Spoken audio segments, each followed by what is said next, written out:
Hi you guys, welcome or welcome back to my channel. If it's your first time here, you're watching BookedonCharity, and today's video I'll be sharing with you my latest book haul. I've been like trying to do this video for the last week or two and it just hasn't happened, okay? And I'm just trying to take this time to quickly give you a book haul so that I can put away these books. Like, it's this stack here. Can you see how I don't even have space anymore to stack everything? And it makes no sense. And I need to have these books find a home. So let's get into it. As always, I'm going to be grouping this in terms of where I got the book, whether it is from a publisher or a bookstore. And yeah, let's get into this video. For today, what I am drinking is a whole lot of H2O, okay? I've got my hot water with lemon in here, but I really need to replace this bottle and get another one. I started seeing that the guys, you know those guys by the streets who at the traffic lights are like selling bits and pieces of things. I started seeing them holding Stanley bottles and I'm like, where'd you guys get those? Where'd you guys get? And I'm just like, should I not? I haven't even asked them how much they go for, but I was just like, hi, I can show guys. I can show. But yeah, this is what I'm drinking. I love how I said that I want to do this quickly, but I am here chatting like no one's business, okay? I haven't even organized these books, okay? Let me just quickly do that and then we can properly start because I don't know why I didn't organize this whole situation.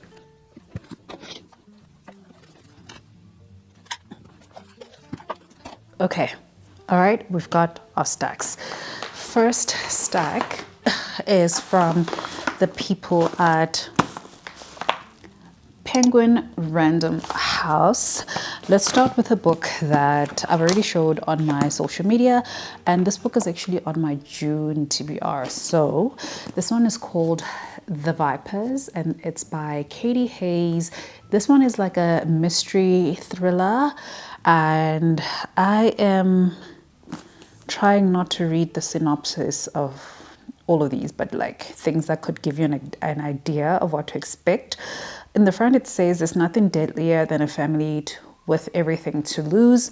And Julie Clark, the author of The Lost Flight, said that it is engrossing and sinister, has all the elements thriller readers love: dead bodies, deception, and betrayal.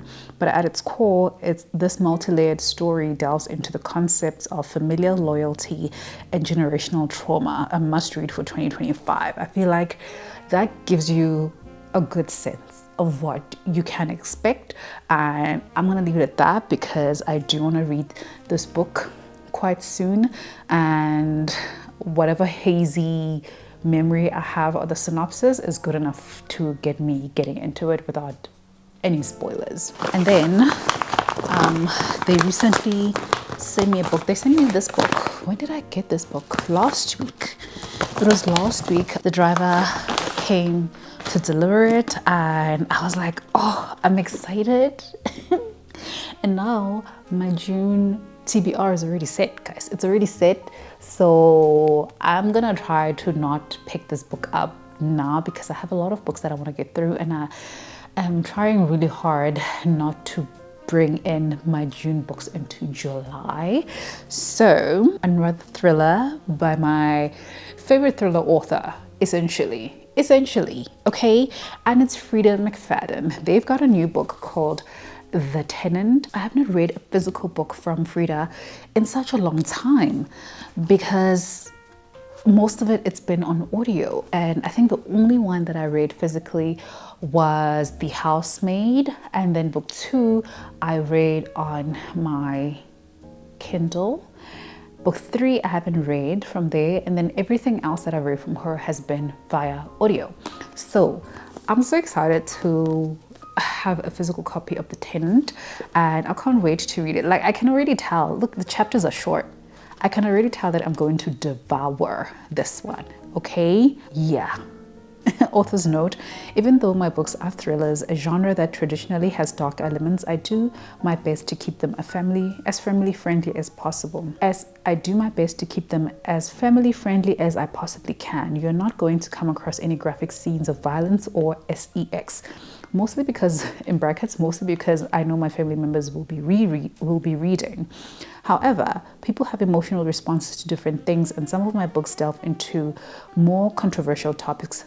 So for this reason, I created a list of content warnings for all my thrillers, which can be found linked off the top of the website. So what I really love about Freedom McFadden's books is that they always bring in some psychological element to it. Most of her thrillers are psychological thrillers, and that happens to be my favorite type of thrillers. And yeah, I don't know what this is about. It says this is a resource that can be, so it's FriedaMcFadden.com, that's the website, and it says this is a resource that can be used by readers who need to protect their mental health, as well as for adults whose kids are reading my books. Please also keep in mind that in a few cases those content warnings are major spoilers for twists that take place in the book, okay, which is why I'm not going to read here. With that in mind, I hope you safely enjoy this journey into my imagination. Oh, guys, I had to stop because I got a phone call.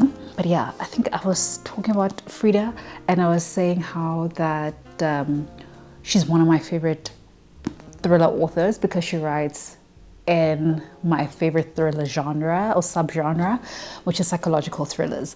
And so far I've loved a lot of the books. I'm like, look at what she's done. She's written a lot. So I've read The Crash, The Boyfriend, The Teacher, Never Lie, The Housemaid's Secret.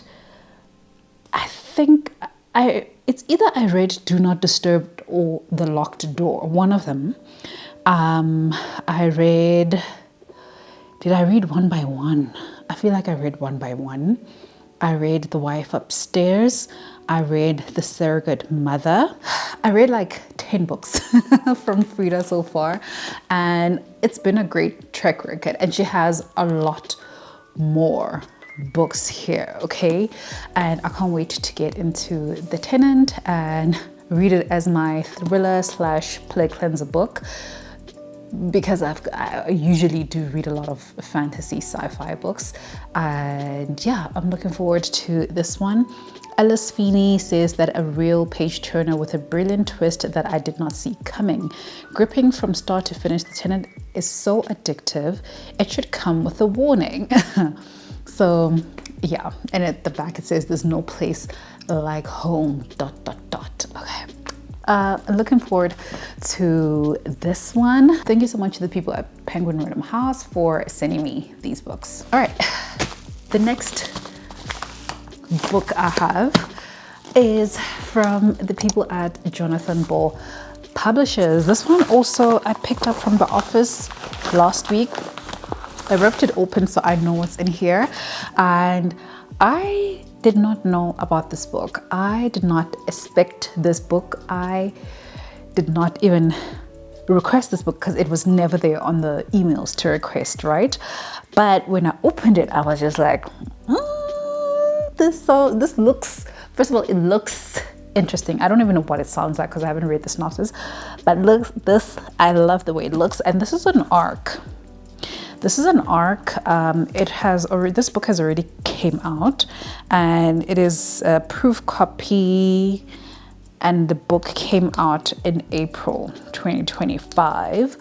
And this is the book. I wonder what the real cover looks like. I will overlay it on this one so that we can just have a look. But this is what the cover looks like, and it just has a giant dragon on it, and if you turn it, there's the wing of the dragon. If you keep turning, then you see a tail. Okay, so it says The Tainted Kun. Sunday Times says, oh, the breathtaking sequel. Wait, this is a sequel to Dragon Rider. Guys, it's my lunchtime, so I don't know why my phone, okay, I know why my phone is like so busy, but guys, I'm so confused. I was so excited, but now I'm so confused. That's why I said I don't know this book. I don't know this title. I don't know this author. I don't know this cover. So it was a surprise, and I just saw a dragon. I was just really excited. But it says in the front, an empire ends, a legend begins. And this is the Tainted Kun. His dragon was his beating heart, the second piece of his soul. And it says breathtaking sequel to Sunday Times bestseller Dragon Rider. But I don't have book 1. Y'all never send me book 1. How can you send me the proof copy of book 2, but I don't even have book 1? And I'm pretty sure that I requested book 1 when it came out. Let me check I will check the thing, the cover, because Dragon Rider sounds familiar to me. And if a book was called Dragon Rider with a dragon on it, I probably requested it. But obviously I never got it. But now I've got a sequel, an unfinished copy of the sequel. And I'm just confused. I don't even have the synopsis. I love the map though. Sabine Empire. Not Sabine. Not after I'm reading a book about a character called Sabine. Oh, there is a character called Sabine in the book. I'm just checking out. So the Western Lands, Damantine, all these different creatures. I wonder what it's about. It's definitely a story that I'd be interested in reading, no doubt. But yeah, this one is just gonna go on the back burner because I don't have book 1, and I typically don't like to read my fantasy on Kindle only.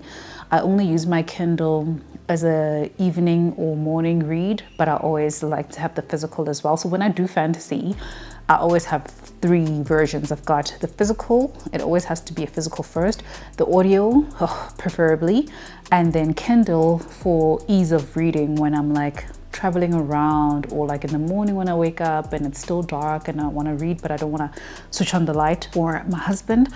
So yeah, so I'm not gonna be getting this just on my Kindle. So this will have to wait. It will have to wait because I don't own book 1, and yeah, this is the map. It's very beautiful.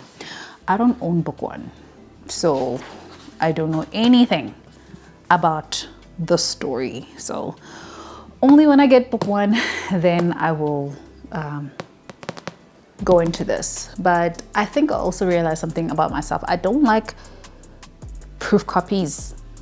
And this one is also a proof copy that came quite late because it arrived, I got it last week. It's June and it came out in April. So I stopped requesting proof copies, especially in South Africa, because we don't get books early enough for me to have time to read a proof copy, give proper comment or review on it before the actual book comes out. So it started feeling like a waste. So over the years, I stopped doing proof copies unless it was a NetGalley book. And with NetGalley, I will always read on my Kindle. But with NetGalley, I get a couple of months ahead of time to actually read the book, pick up the book. Because I remember with, I think January's was a NetGalley book. And I was reading it on my Kindle, and then the actual book arrived. So that one was a couple of weeks. But yeah, I mean, case in point, this one is only getting to me in June, but it's a proof copy, and the actual book came out in April 2025, to a point where I didn't even know. I usually like go on and research books and stuff like that, and this one did not even come up on my radar.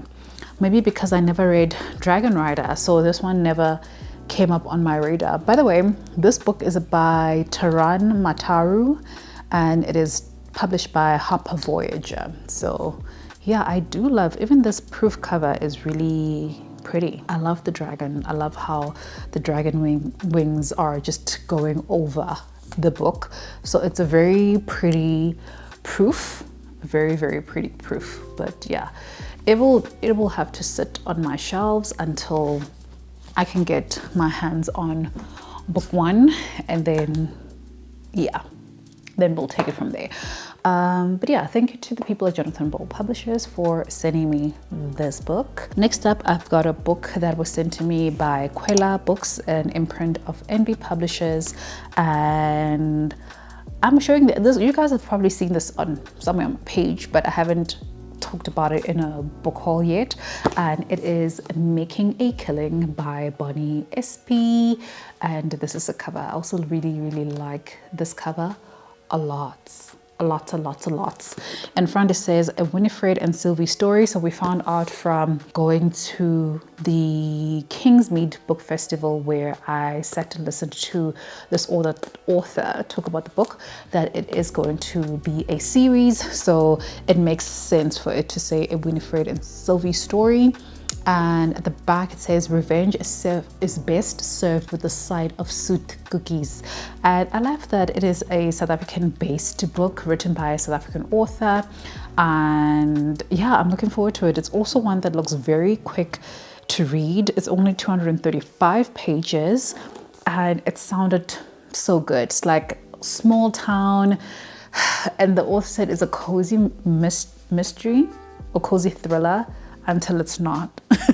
So I'm looking forward to that. Really excited to read Making a Killing. So thank you so much to the people at Kwela for sending me this book. I think they've been doing so well recently with the book choices, authors that they're partnering up with, and I'm really excited. And sometimes it's nice when you read a local book and you can relate to some of the things that is being spoken about, or places being described, or the language, just knowing what everything means. I think it's just so cool. So yeah, I'm excited to read this one.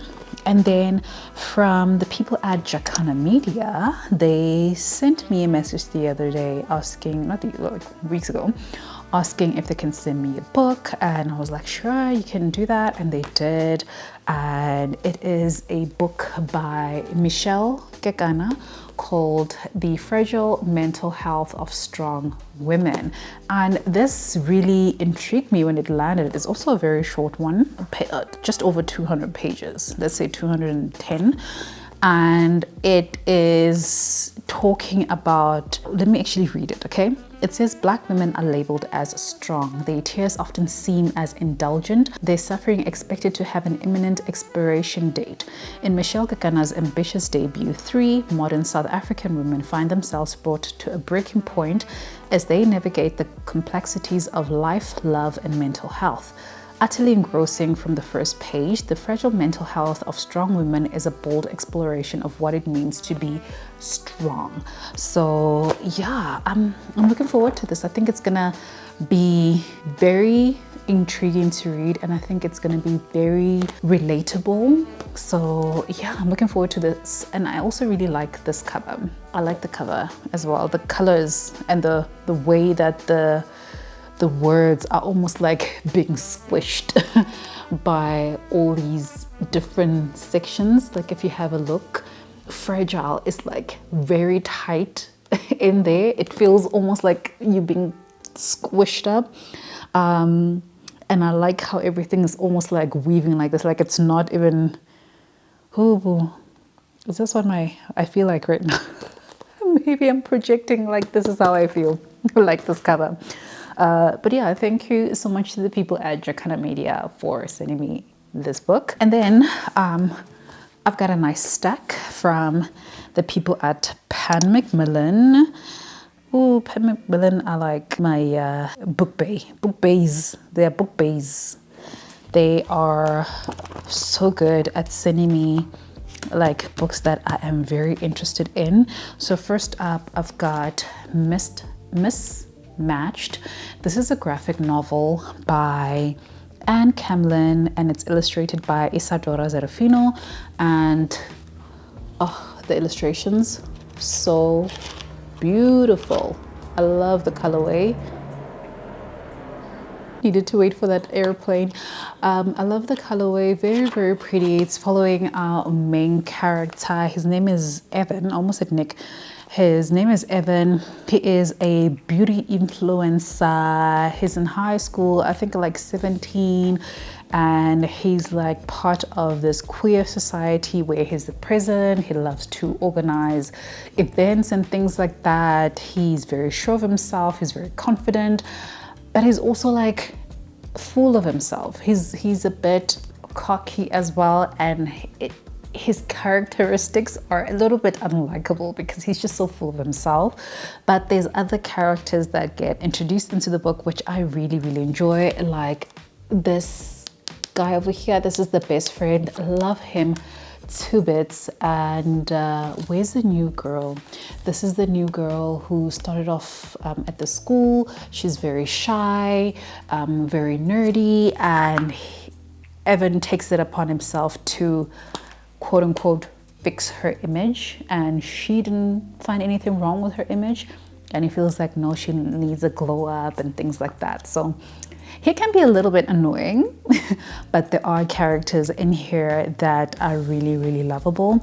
There is one thing that I could say that they could have made better, is the jump in timeline was kind of jarring in the graphic novel. Like there was no smooth transition between time passing. You know, if it's the next day, you would not really know that it's the next day, or it was 7 days later, or it was months later. It just gets told somewhere in between. And I feel like with graphic novels, I really need like even a heading or something really small that says next day, 7 months later. I need those in between fillers, and I think the author just failed a little bit when it came to that. But outside of that, I enjoyed it. I think I gave it like a 3.5 star rating, so it was fun. Definitely meant for a younger crowd, a more teenage crowd. And I mean, Alice Oseman goes and blurbs this and says a chaotically queer retelling of Jane Austen's Emma, which I haven't read yet, but it's not like Heartstopper. Heartstopper does something to the heart. It stops the heart, okay? that's why. Heartstopper does something to the heart. Like it's just so heartwarming, like you feel gooey inside. This one, not so much.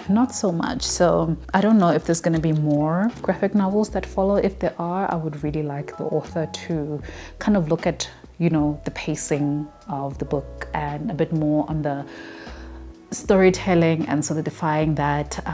It talks a lot about relationships, and it's very like high school vibes, and I was just, no, where in Heartstopper it was just like one main character or two main characters that were drawn to each other, and we saw how their relationship was blooming, whereas in this one our main character just hopped from one crush to another like that, and it didn't have the I'm using the wrong hand, but it didn't have the click that I wanted. But he kept jumping from like one crush to another, and it was just like, no, dude. So yes, I read this. Was a pretty good time. Not my favorite, but I did definitely enjoy it. And I think for younger high schoolers who are maybe queer, this would be more relatable to them because there was zero relations to me, okay? But yeah, this is Mismatched. Talked a lot about that one. And then I've got Carissa Broadbent's Slaying the Vampire Conqueror. This is a Crowns of Nyexia novel. This to me looks like a standalone. Really excited to pick this one up. And it is on my June TBR. I'm realizing how many of the books I have on here are actually on my June TBR. And my cart looks like 80% full. So I'm just like, what is going on? What is going on? But yeah, this is the newest release from Carissa Broadbent. Absolutely love everything that she has put out so far. I love the way that she writes vampires, and I'm currently reading a vampire story. Okay, I'm reading Bury Our Bones in the Midnight Soil by V. Schwab, and I'm having such a great time with it. I'm almost done. But I feel like I would not want to go straight into another vampire story. because even though she writes vampire really well, there is some kind of differences. So I need another book in between to kind of like palate cleanse. But I'm looking forward to this one, and I'm looking forward to reading it with my eyes as well, because Carissa Broadbent writes so well, and her books are just so nice to look at the words, read the words. It's just a great experience, and I can't wait. At the back it says she was commanded to kill him with a single strike to the heart. She didn't expect her own to betray her. Slaying the Vampire Conqueror is a fantasy romance set in the world of the Crowns of Nyxia series from Carissa Broadbent, the author of The Serpent and the Wings of Night, The Ashes and the Star-Kissed King, and The Songbird and the Heart of Stone. So yeah, it says here the cover art and design is done by Story Rappers. So looking forward to this one. I don't even want to know who it follows. I don't care. I don't care who it follows, but I'm looking forward to reading this one.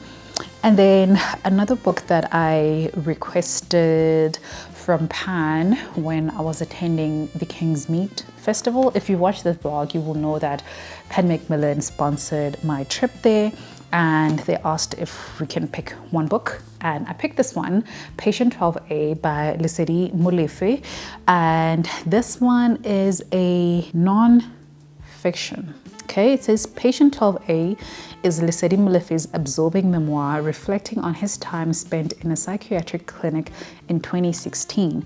With vulnerability and candor, Lesedi reflects on the moments, large and small, that led him there. It is at once a personal history, an observation of how childhood experiences can have a profound effect on the adults we become, and a commentary on how mental illness remains a difficult conversation in Black families. More than anything, in Patient 12A, Lesedi allows himself to filter out the noise in his head to find the truth, however uncomfortable that may be. So Lesedi Molefe is a Soweto-born author, documentary filmmaker, photographer, and copywriter who lives and works in Johannesburg.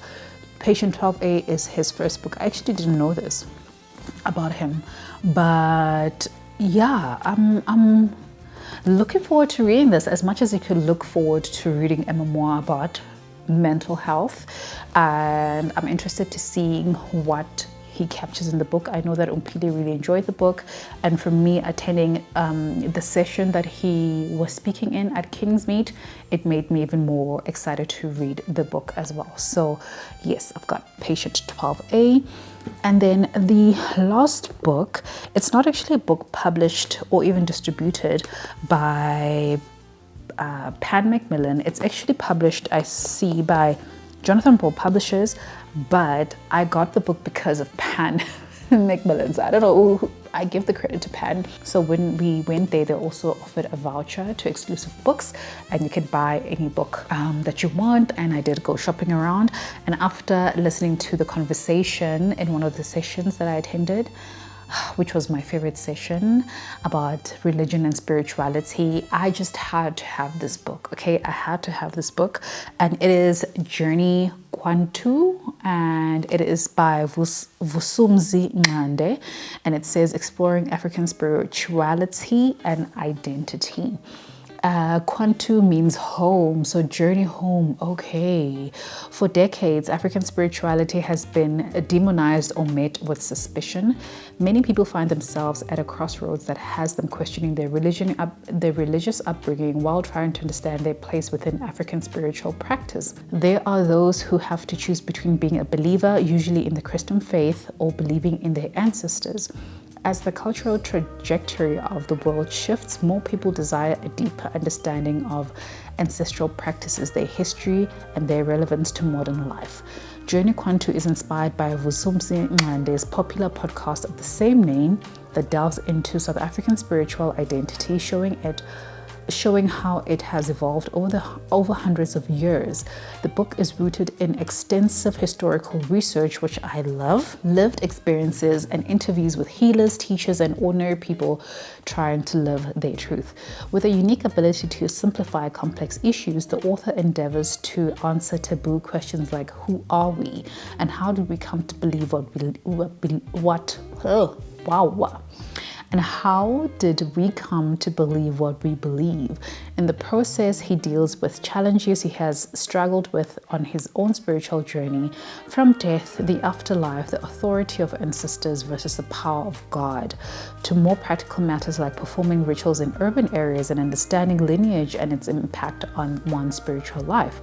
Deeply perceptive and engaging, Journey Kwantu offers guidance and sustenance to African believers. And about the author, it says Vusumuzi Ncande is a multidisciplinary creative who started documenting ancestral ceremonies in 2014. He is the host of award-winning podcast, The Journey Kwantu. He has also written on identity, fatherhood, and the Black experience for publications such as Destiny Man, True Love, Afropolitan, and Marvin. Wow.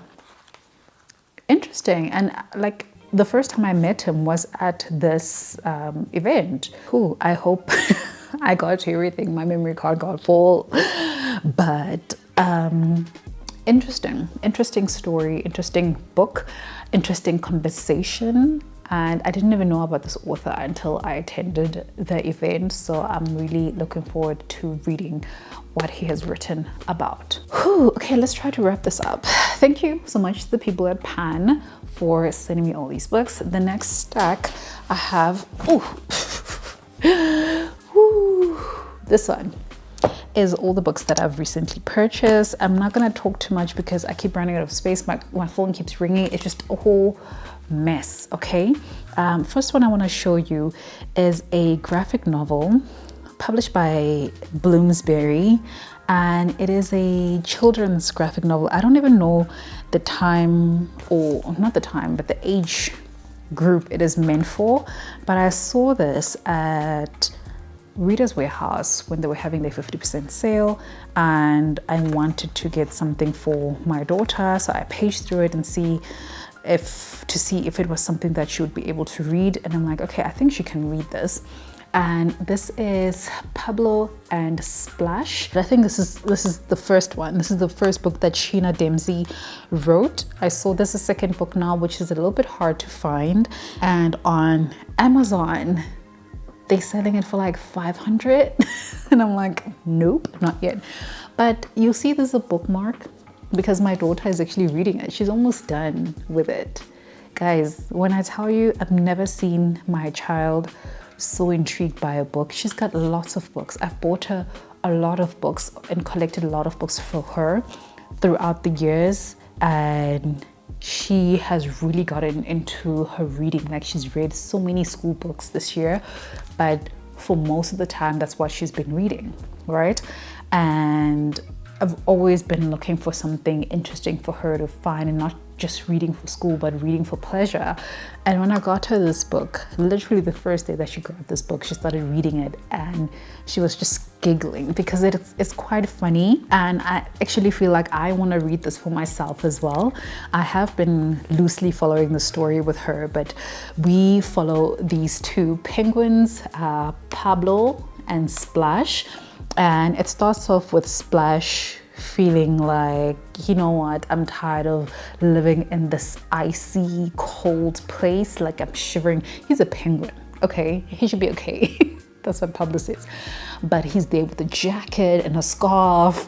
And he's like, oh, I'm so cold. I just want to go on holiday in a nice, warm place. And so they take this journey to go find a nice, warm place. And as they continue on this journey, they keep like meeting other characters, other like beings, and it's just like it's so funny. It's so funny. I just want to show you one of the pages, and when they were still deciding whether to do this trip or not. So they did some pros and cons. So these are the pros. The pros, it's like, it's gonna be fun. Okay, it's gonna be warm, it's going to be different, and it's going to be exciting. The cons, how do we get there? That's the only con that they came up with. It's just like, how do we get there? But it's really exciting. It's really interesting. It's really funny. And she's just absolutely enjoying it. And I was talking to her the other day that when I'm done with my book, I need to search for another book to read. And she just said when she's done with her book, she's gonna start and read it again all over because she loves it so much. And I'm like, my child, I don't have to force you. And every day she opens it. Every day she opens it, she reads a few pages, and then next day same thing. So she's just like, she's looking forward to reading it again. So I definitely am now in the search of finding more graphic novels for her that are similar. Unfortunately, it looks like Sheena Dempsey has only written these 2 books. I will do deeper research, but I want to get the other one as well. This is what the illustrations look like. Oh, it's an adventure, guys. It is an adventure. They meet like dinosaurs. They have the best time. But the series is called Time Traveling Penguins, and the second book is also called, it says Pablo and Splash Stuck in a Timeline or something like that. But we love this. We love this. I love that she loves this, and I'm actually gonna read it. I'm gonna read it myself and enjoy it because I think it's good. I think it's funny. And then recently I bought Jade City by Fonda Lee. There was a sale on Amazon. This is the first book in the Green Bone saga, which I've heard amazing things about. It is a high fantasy, high stakes type book and series, and in the front it says family is duty, magic is power, and honor is everything.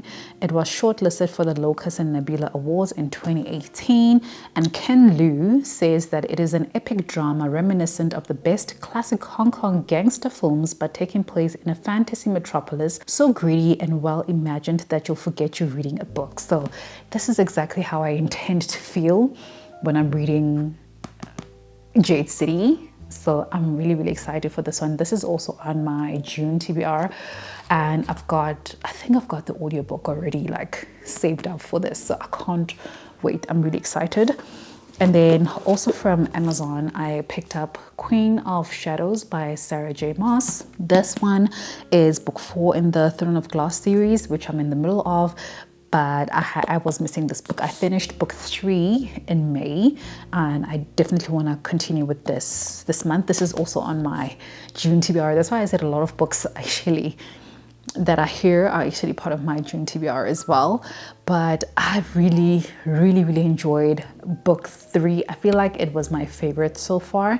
And there was also introductions of witches and wyverns / dragons. So I love the way that Sarah J. Maas writes, guys. I love it. I love it. I love the anticipation. I love the build-up of the story, the build-up of the world, and the magic. It's just all comes together so well.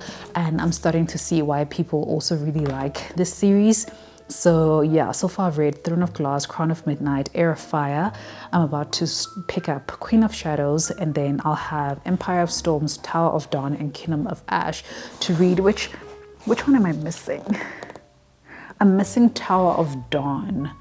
So after reading Queen of Shadows, I'll have Empire of Storms for August, but then I must make sure I get Tower of Dawn for September, and then King of Ash I'll read in October. So I'm trying to pick up one of these books each month so that I can continue with the series and work on finishing the series, and I'm so happy that it's going so well. All right, also from Reader's Warehouse, also from the 50% sale, I found volume 5 of Spy Family, one of my favorite manga series, and this one is by Tatsuya Endo, who does the story and the illustration, and this is what volume 5 looks like.